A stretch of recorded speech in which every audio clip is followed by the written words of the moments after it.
If you've ever been the family scapegoat who had to prove your pain was real, hit that like button and subscribe right now. You're not going to want to miss what happened next. My name is Sofia Martinez, and for 4 years, my family told everyone I was faking systemic lupus erythematosus for attention. What they didn't know was that while they were destroying my reputation, I was quietly building a $94 million pharmaceutical consulting company that specialized in autoimmune disease drug trials. And the medical board director my mother humiliated me in front of? She'd been investigating my family's medical abuse for 8 months. But let me start from the beginning. I was 26 when the symptoms started. I'd been working as a biochemist at a research hospital in Seattle, on track for my PhD, living my dream life. Then came the joint pain so severe I couldn't hold a pipette. The butterfly rash across my face that looked like a sunburn but never faded. The fatigue that felt like drowning in cement. 6 specialists later, the diagnosis came: systemic lupus erythematosus with kidney involvement. Aggressive, unpredictable, potentially fatal if not managed properly. I called my mom from the rheumatologist's office, terrified. She was a retired elementary school teacher, always practical, always level-headed. Or so I thought. Lupus? That's what celebrities claim to have when they want attention, she said. Are you sure you're not just tired from working too hard? My dad, a real estate agent, was worse. Your sister works 2 jobs and goes to law school. She doesn't complain. Maybe you need to toughen up. My older sister Rebecca, the golden child, the one who could do no wrong? She laughed. Oh great, Sofia found a new way to make everything about her. That was my first clue that this diagnosis would destroy my family relationships. Within 3 months I had to leave my PhD program. The medications made me immunocompromised. The kidney involvement meant I needed regular monitoring. I couldn't work in a lab with chemicals and biological samples anymore. Too dangerous for someone whose immune system was already attacking itself. I moved back home to Portland to save money and recover. Worst decision of my life. My family didn't just disbelieve my illness. They actively sabotaged my treatment. Mom would forget to remind me about doctor's appointments. She'd cook meals with ingredients I'd told her triggered my flares: shellfish, alfalfa sprouts. Then act offended when I couldn't eat them. You're just being difficult.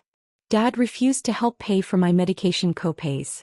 If you were really sick, insurance would cover everything. My immunosuppressants cost $1,200 a month after insurance. I burned through my savings in 4 months. Rebecca started a whisper campaign among extended family. At her engagement party, I overheard her telling our aunts, Sofia's faking this whole lupus thing because she couldn't hack it in grad school. She's always been jealous that I'm successful and she's not. The extended family believed her. Of course they did. Rebecca was the successful lawyer in training with the perfect fiancé and the designer wardrobe. I was the dropout living at home, covered in rashes, too tired to attend family events. But the cruelest part was how they treated my visible symptoms. The butterfly rash, the distinctive red rash across the nose and cheeks that's a hallmark of lupus, became a joke. Nice makeup, Sofia. Going for the clown look, Rebecca would say at family dinners.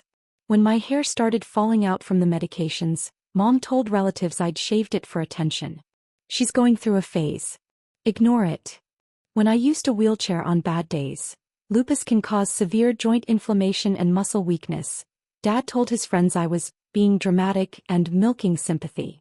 The final straw came when I discovered they were intercepting my mail.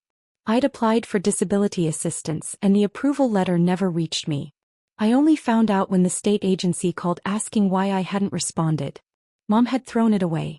You don't need disability. You need a job and some self-respect, she said when I confronted her. That was 2 years ago. That's when I decided to disappear from their narrative and build something they'd never see coming. What my family didn't know was that losing my lab position didn't end my career. It redirected it. I still had my biochemistry expertise. I still had connections in pharmaceutical research. And I had something new: lived experience as a patient with a complex autoimmune disease. I started consulting remotely for pharmaceutical companies developing lupus treatments. I reviewed clinical trial protocols, identified design flaws, suggested patient-centered modifications. I worked from home during my functional hours, usually 10 a.m. to 2 p.m. on good days, and built a reputation as the consultant who understood both the science and the patient experience. Within 6 months, I had more work than I could handle solo. I hired 2 other scientists with autoimmune diseases. Within a year, I'd founded Autoimmune Insights, a pharmaceutical consulting firm specializing in autoimmune disease drug development. Our value proposition was unique. We provided scientific expertise plus patient advocacy. We helped companies design clinical trials that actually worked for people with unpredictable, fluctuating conditions. We prevented the common failures that happened when healthy scientists designed protocols without understanding patient reality. The market was desperate for what we offered. Autoimmune drug development has a 90% failure rate, often because trials are designed without patient input. We changed that. Within 18 months, we had 12 employees and contracts with 7 pharmaceutical companies. Within 2 years, we were consulting on $2.3 billion worth of drug development programs. I made myself CEO but kept my public profile minimal. I used my middle name professionally, Sophia N Consulting, and worked mostly behind the scenes. My family had no idea. They thought I was still unemployed, living off disability checks that they'd prevented me from getting. In reality, I was making $180,000 annually, had excellent health insurance through my own company, and was saving for my own accessible home. But more than the money, I was changing the landscape for autoimmune patients. 3 drugs we consulted on were now in late-stage trials. If approved, they'd help millions of people like me. I also connected with Dr. Helen Zhao, the director of the Oregon Medical Board. She spoke at an autoimmune disease conference where I was presenting. We bonded over shared frustration with how poorly the medical system treats chronic illness patients. Dr. Zhao became a mentor and, eventually, a friend. When I casually mentioned my family's medical sabotage during a coffee meeting, she stopped me mid-sentence. Sophia, what you're describing is medical abuse. Interfering with a patient's access to treatment, disposing of medications, blocking disability applications. Those are criminal acts in Oregon. They're my family, I said weakly. That makes it worse, not better. He pulled out a business card. If you ever want to pursue this officially, call me. What they're doing is exactly what the medical board exists to prevent. I kept that card for 18 months before I used it. The hospital appointment that changed everything was supposed to be routine. I needed my quarterly kidney function tests at Providence Portland Medical Center, standard monitoring for lupus patients with kidney involvement. I didn't know my family would be there. I certainly didn't know Dr. Zhao would be there.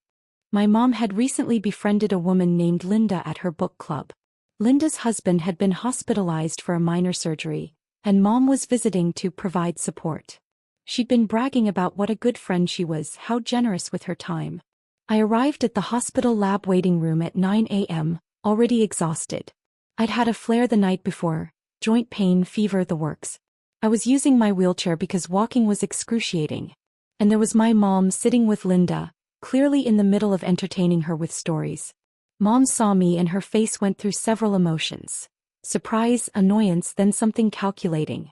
She whispered something to Linda, who looked at me with obvious curiosity. I checked in at the desk, then wheeled to a corner seat, hoping to avoid interaction. I had my medical file folder with me. I always brought documentation to appointments, a habit I'd developed after years of doctors dismissing my symptoms. Mom stood up and walked over. Sophia, what are you doing here? Kidney function tests. Quarterly monitoring. I kept my voice neutral. In a wheelchair. Really? She laughed, that cruel little laugh I'd learned to hate. Last week you walked to the mailbox just fine. That was a good day. Today isn't. Rebecca appeared from around the corner. Apparently she'd driven Mom. Perfect. Both of them. Oh my God, Sophia, this is embarrassing, Rebecca hissed. People can see you. I'm getting medical treatment. That's nothing to be embarrassed about. You're making a scene, Mom said, her voice getting louder. Linda was watching now, along with a dozen other people in the waiting room. Then Mom turned to the room and raised her voice. I'm so sorry everyone has to witness this. My daughter has Munchausen syndrome. She pretends to be sick for attention. My hands gripped the wheelchair armrests. Several people looked away uncomfortably. Others stared. Rebecca joined in. She's lying about lupus for sympathy. She's making it all up. She quit her PhD program because she couldn't handle the work, Mom announced to the room. Then she invented this whole chronic illness story so no one would call her a failure. Linda looked between me and my mom, clearly uncertain who to believe. Look at her, Rebecca said, gesturing at me like I was evidence in a trial. Perfect makeup, hairstyled, sitting in a wheelchair she doesn't need. It's all performance.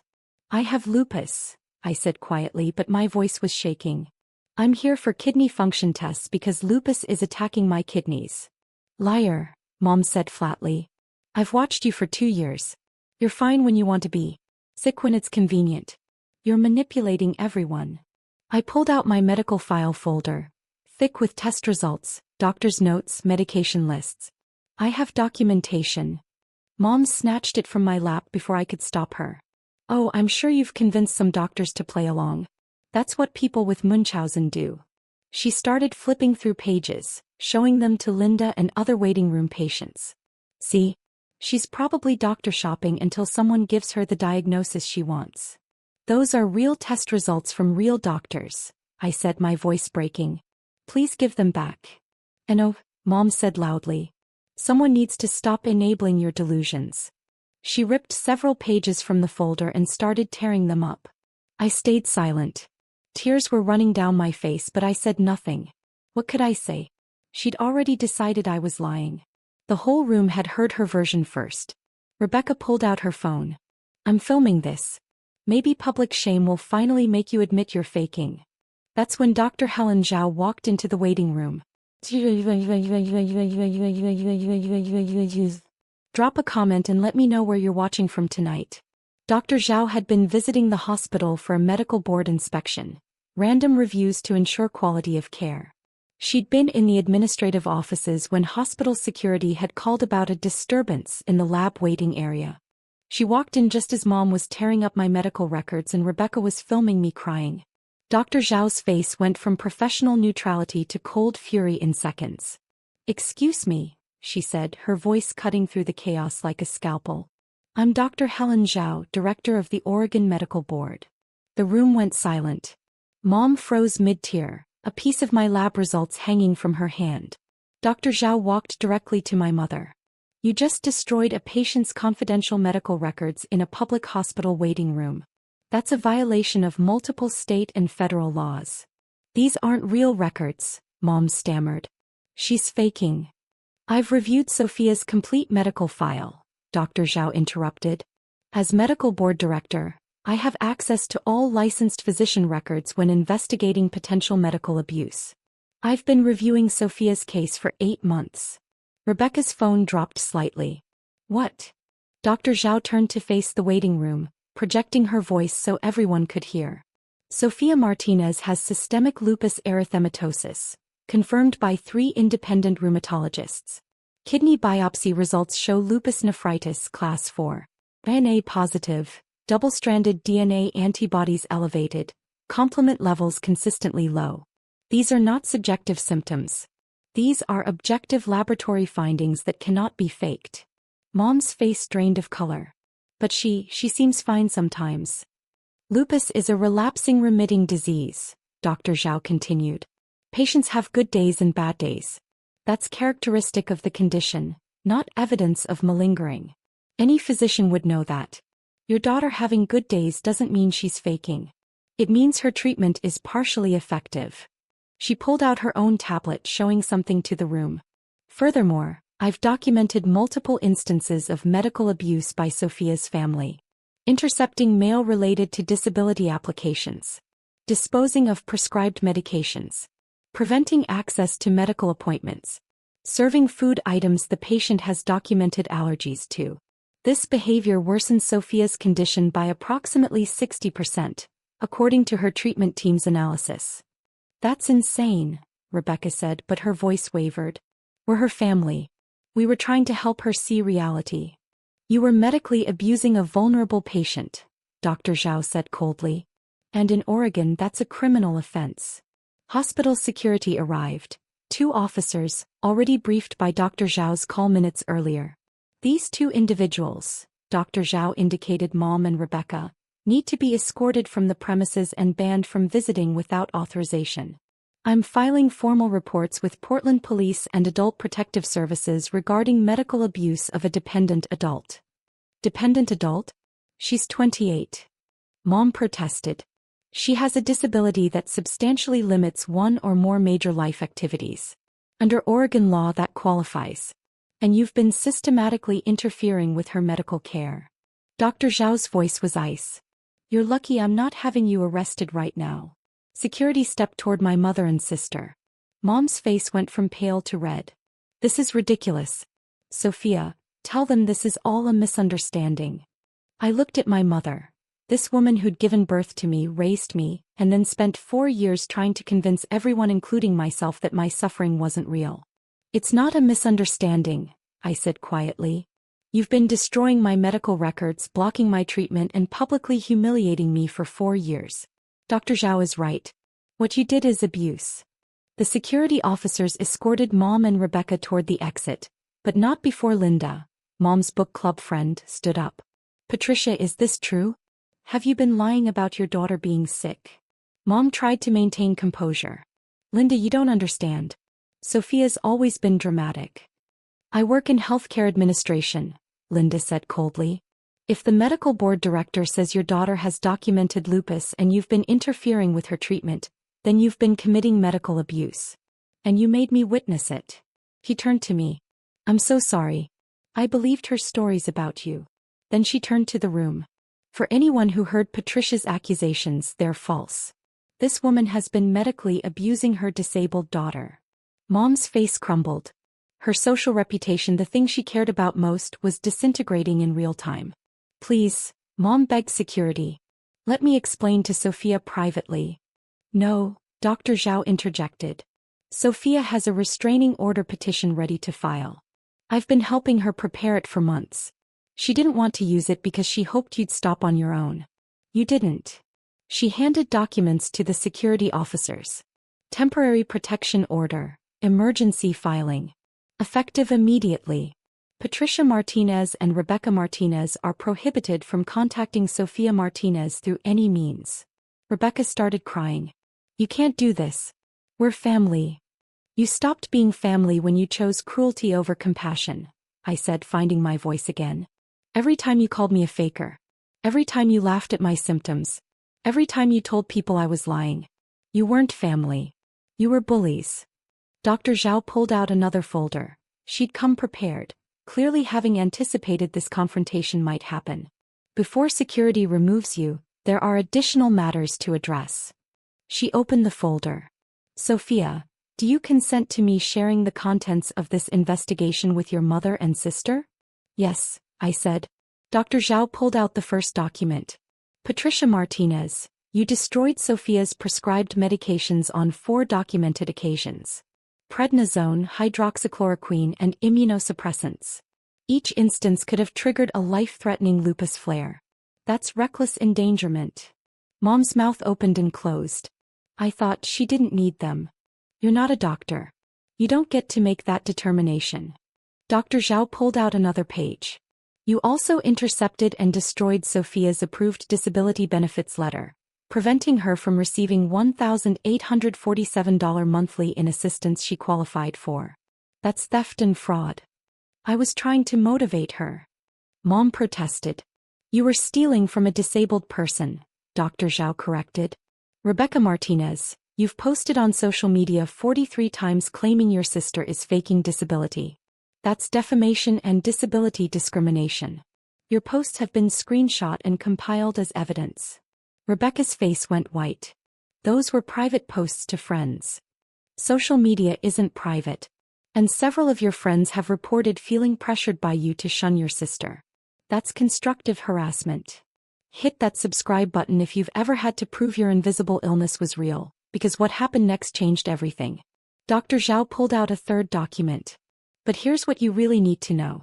Sophia isn't the unemployed burden you've been describing to everyone.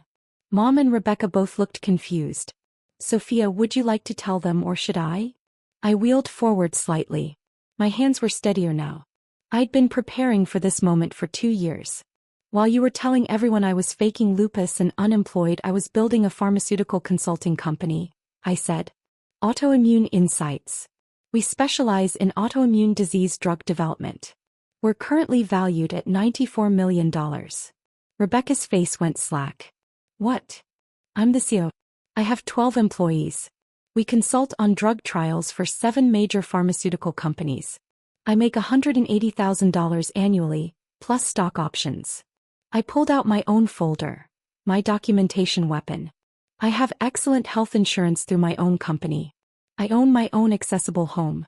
And I did it all while managing the disease you claimed didn't exist. I slid documents across to where Mom stood frozen. These are financial statements, tax returns, Forbes small business feature about autoimmune insights, business registration documents, corporate bank statements. Mom didn't pick them up. She just stared. But here's the part you're really going to hate, I continued. Remember Dad's real estate investment business?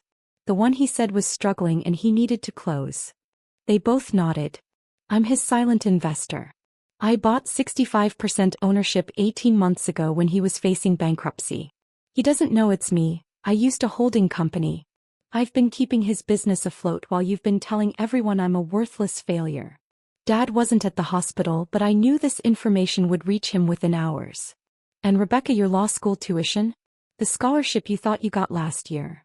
Rebecca's eyes widened. That was me. I donated to your school's scholarship fund with specific criteria that only you would meet. I paid for your education while you were posting on social media that I was faking disability for attention. Tears were streaming down Rebecca's face now, but they weren't tears of remorse. They were tears of humiliated rage. Why would you do that? She whispered. Why help us if you hate us? I don't hate you, I said quietly. I just wanted to see if you'd love me without knowing I had money. If you'd believe I was sick even if I wasn't successful. If you'd treat me with basic human dignity when you thought I had nothing to offer. You failed every single test. Dr. Zhao stepped forward again. Now let me tell you what happens next. I'm filing formal complaints with Adult Protective Services. They'll investigate and likely press charges. Reckless endangerment, theft, fraud. That's 2 to 5 years probation minimum, possibly jail time. Mom started sobbing. We didn't know. You didn't want to know, Dr. Zhao corrected. Multiple doctors told you Sophia's condition was real. You chose not to believe them. That's willful ignorance, not innocent mistake. She pulled out more documents. I'm also filing complaints with the Oregon State Bar regarding Rebecca's social media posts. Lawyers are held to higher ethical standards. Your posts about your sister could be considered conduct unbecoming of the legal profession. Your law school will be notified. Rebecca collapsed into a chair. You're destroying my career before it even starts. No, I said. You destroyed it yourself. Every post you made. Every time you called me a liar. Every time you chose cruelty. These are just the consequences. Dr. Zhao handed final documents to security. These are contact prohibition orders. Sophia's lawyer will be filing permanent restraining orders within 48 hours. If either of you contact Sophia directly or indirectly, you'll be arrested for violation. What about family events? Mom asked desperately. Holidays. What if Dad wants to see her? Then Dad can reach out through Sophia's lawyer and request supervised contact, Dr. Zhao said. But given that he's complicit in this abuse, he was aware of the medication disposal and approved of blocking disability applications. I doubt that will be granted. He turned to me. Sophia, do you have anything else you want to say to them? I looked at my mother and sister. These people who'd made me doubt my own reality for 4 years. Who'd taken my suffering and made it about their embarrassment. Who'd chosen their pride over my health. You taught me exactly how much I was worth to you, I said. So I raised my price. You can't afford me anymore. Not financially, not emotionally, not in any way that matters. I wasn't hiding my success. I was watching you. Every dismissive comment, every cruel joke, every time you chose to doubt me, I was documenting it. Paper beats promises every single time. You mistook my silence for weakness. You mistook my invisible illness for invention. And you mistook strategy for failure. I'm done begging for a place at your table. I built my own table. And you're not invited. Then I wheeled toward the lab check-in desk where my appointment had been patiently waiting. Dr. Zhao walked beside me. Behind me, I heard Mom wailing as security escorted her and Rebecca out. I heard Linda telling other waiting room patients. That was medical abuse. I witnessed it. If anyone needs a statement, I'll provide one. I heard someone else say, I can't believe her own mother destroyed her medical records. My phone buzzed. Text from my lawyer Maria Santos, who I'd had on standby. Dr. Zhao just called. Protection orders filed. Police reports submitted. Criminal investigation opened. It's done. I texted back, thank you. The lab technician called my name. Sofia Martinez? We're ready for your kidney function tests. I wheeled into the exam room. Dr. Zhao followed. She'd decided to observe, both as medical board oversight and as personal support. How are you feeling? She asked gently once the door closed. Free, I said. And I meant it. Within 12 hours, Mom and Rebecca were formally interviewed by Portland Police and Adult Protective Services. The investigation was expedited given Dr. Zhao's involvement and the public nature of the hospital incident. Within 24 hours, charges were filed. Mom: reckless endangerment of a dependent adult, theft of government benefits, destruction of medical property. Rebecca: harassment, defamation, interference with medical care. Dad was interviewed 48 hours later.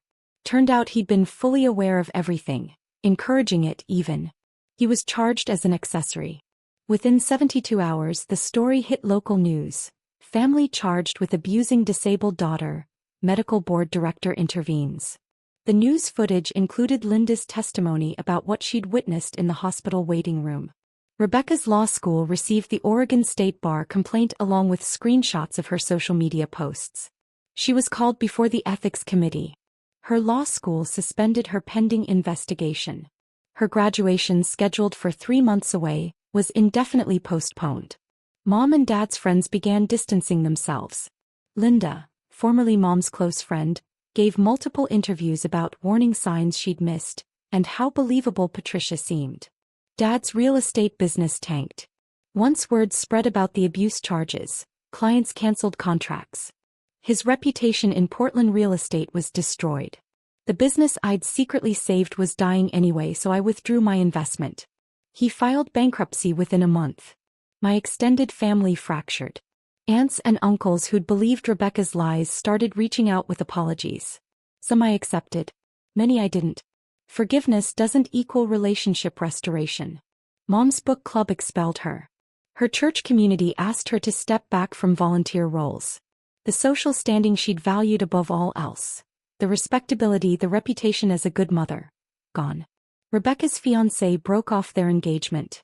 He'd seen the news coverage and, according to mutual acquaintances, told Rebecca he couldn't marry someone capable of that cruelty to family. Within 6 weeks, plea deals were offered. Mom and Dad accepted. 2 years probation, mandatory family therapy education, restitution payments totaling $86,000. Calculated disability benefits owed, destroyed medication costs, my legal fees, and permanent restraining orders prohibiting contact unless I initiate. Rebecca refused to plea. She was convinced she could fight it, that a jury would see her posts as just venting about family stress. Her lawyer advised against trial. She ignored him. She was convicted on 4 counts of harassment. Sentence: 18 months probation, $24,000 restitution, community service, and a permanent record that would affect her bar admission. She never got to practice law. It's been 14 months since the hospital confrontation. I haven't spoken to my parents or Rebecca since that day. The restraining orders remain in effect. My company continues thriving.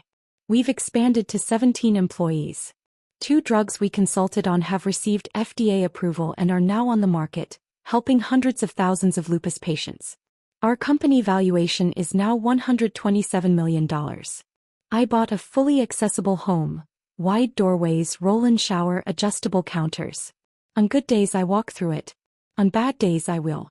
Both are valid ways to exist in my space. I'm dating someone I met through a chronic illness support group. Emma has rheumatoid arthritis. She understands invisible illness, the good days and bad days, the fear and the fighting. She's never once questioned if I'm really sick enough to use my wheelchair. Dr. Zhao became one of my closest friends. She's on my company's medical advisory board. She's also become a fierce advocate for medical abuse prevention, using my case as an example in her training programs for healthcare providers. Linda, ironically, became a supporter too. She felt so guilty about initially believing Mom's lies that she started volunteering with disability rights organizations. We have coffee occasionally. My parents tried reaching out through their lawyer 6 times in the first year. Each time, the message was some variation of, "We're sorry, we want to reconcile. Please give us another chance." I never responded. Their lawyer eventually stopped asking. 3 months ago, Dad had to sell their house. The bankruptcy, the legal fees, the restitution payments. They couldn't afford it. They moved to a rental apartment in a neighborhood they used to call beneath them. Mom got a job as a retail cashier, her first job in 30 years. I heard through relatives that she tells coworkers she's estranged from her daughter but never mentions why. Rebecca is working as a paralegal, the closest she'll likely ever get to being a lawyer. She still posts on social media occasionally, but her tone has changed. Less confident, more bitter. She never mentions me directly anymore. The restraining order prohibits it, but she posts vague statements about family betrayal and people who hold grudges. The lack of self-awareness is almost impressive. Last month, I spoke at a medical conference about designing patient-centered clinical trials. 500 healthcare providers in the audience. During Q&A, someone asked how I got into this field. I told them the truth. I have systemic lupus, I said. When I was first diagnosed, my family didn't believe me. They called me a faker, destroyed my medications, blocked my access to disability support. They tried to convince me I was lying about my own suffering. The room was silent. So I built a company that ensures other autoimmune patients don't get dismissed by the drug development process the way I was dismissed by my own family. Our consultants are all patients with lived experience. We understand the science and the suffering. We make sure clinical trials work for real humans with real conditions, not just for data points on spreadsheets. And we're successful because we treat patients as experts in their own conditions. Revolutionary concept, apparently. The room erupted in applause. After the presentation, dozens of people approached me, many of them chronic illness patients themselves, some of them healthcare providers who'd failed patients and wanted to do better. One woman, probably in her 60s, grabbed my hand with tears in her eyes. "My daughter has fibromyalgia. Her family doesn't believe her. Can I give her your company's information? She needs to know someone like you exists." "Of course," I said. "And tell her this, her pain is real even if they don't believe it. Her experience is valid even if they dismiss it. And she can build a life anyway without their permission." That's become my message. Your illness is real. Your pain is valid. And you don't owe anyone access to you while they're denying your reality. Build your success anyway. Build your support system anyway. Build your happiness anyway. And when they finally see what you've become without them, you don't have to look back. I still have lupus. I still have bad flares. Last week I was in bed for 3 days straight with joint pain and fatigue. Emma brought me soup and watched movies with me without once suggesting I was exaggerating. That's what support looks like. That's what family should look like. My biological family? I hear they're still struggling. Dad can't find good real estate work. Mom hates her retail job. Rebecca is bitter about her derailed law career. They lost everything. Their reputation, their financial stability, their daughter. Because they chose pride over empathy, denial over acceptance, cruelty over compassion. Sometimes people ask if I feel guilty. If I think I was too harsh. If I should have given them another chance.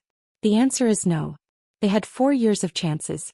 Every time I explained my diagnosis, every time I showed them medical records, every time I quietly endured their mockery, those were chances. They chose cruelty every single time. I don't regret protecting myself. I don't regret the consequences they earned. And I don't regret building a life they'll never be part of. Because here's what they never understood. I wasn't faking illness for attention. I was surviving illness despite their abuse. And I didn't just survive, I thrived. My company will generate $18 million in revenue this year. We'll consult on drug trials that could help millions of autoimmune patients. We'll employ people with disabilities who bring expertise no able-bodied consultant could match. And I'll do it all while managing a chronic illness that my family claimed didn't exist. That's not revenge. That's justice. That's proof that they were wrong about everything. I'm not a faker. I'm not a burden. I'm not an attention seeker. I'm a CEO, a patient advocate, a partner, a friend. I'm a person with lupus who built something meaningful despite everyone saying I couldn't. And if my family ever sees this story, I hope they finally understand. You didn't break me. You tested me. And I passed every single test you failed. If you've ever had to prove your invisible illness was real to people who should have believed you from the start, tell me your story in the comments. What would you have done? Does any of this feel familiar? And if you're currently dealing with family who won't believe your chronic illness, document everything, build your support system, protect yourself legally, and remember, your pain is real even if they deny it. Your success will be the validation they refuse to give. Subscribe for more stories about people who built empires while everyone doubted them. Because sometimes the best response to your faking is proving them wrong in ways they never imagined possible.